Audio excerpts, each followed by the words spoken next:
Сейчас не так удобно было.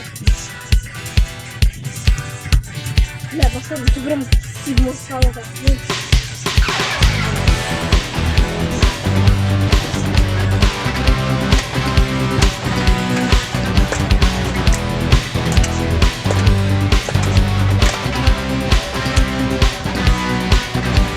Струть провода, ток по рукам, телефон на все голоса говорит пока.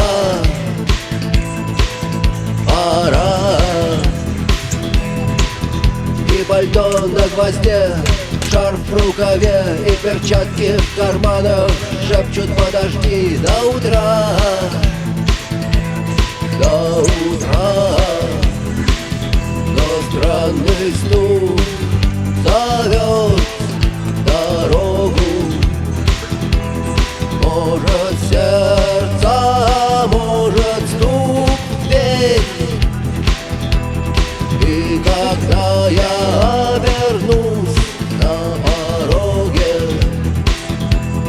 я скажу одно лишь слово: верь.